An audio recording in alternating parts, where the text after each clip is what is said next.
Day 6. Embrace a theology of suffering. Anxiety doesn't always vanish when we do the right things. We can pray, give thanks, focus on truth, and still feel overwhelmed. Why? Because we live in a broken world. And sometimes, peace doesn't come by escaping pain, it comes by walking with God through it. Peter understood this. That's why, in 1 Peter 5, 6-9, he echoes Paul's call to prayer, then goes deeper. Cast all your anxieties on him, because he cares for you. 1 Peter 5, 7 ESV. Picture this, taking what weighs you down and throwing it into God's hands. Not hiding it, not pretending it's not there, but casting it, because the Creator of the universe cares for you. But there's a condition in the verse right before. Humble yourselves under the mighty hand of God. 1 Peter 5, 6 ESV. We cast our cares as an act of humility. Pride whispers, you can handle it. Pride makes us stuff it down or numb it with distractions. But humility says, God, I can't carry this. I need you. Peter continues, be sober-minded, be watchful. Your adversary the devil prowls around like a roaring lion. 1 Peter 5, 8 ESV. Unchecked anxiety doesn't just make us feel bad, it makes us vulnerable. When we refuse to surrender our fears to God, we open the door for the enemy to feed us lies, isolate us, and choke out the fruit of God's word. Jesus warned of this in Matthew 13:22. As for what was sown among thorns, this is the one who hears the word, but the cares of the world and the deceitfulness of riches choke the word, making it unfruitful. Matthew 13:22 ESV. But Peter doesn't stop with a warning. He offers perspective. Resist him, firm in your faith, knowing that the same kinds of suffering are being experienced by your brothers throughout the world.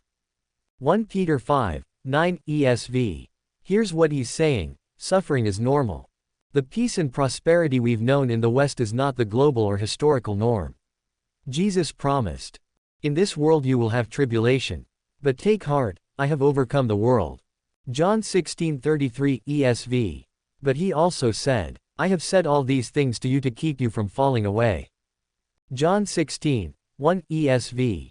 Pain isn't a detour, it's part of the path.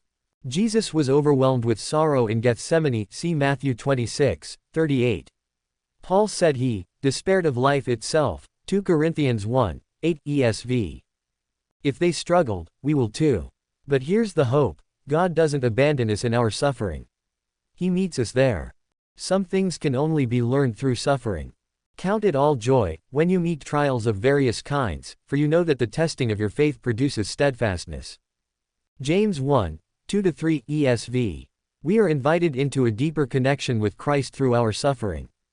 That I may know him and the power of his resurrection, and may share his sufferings.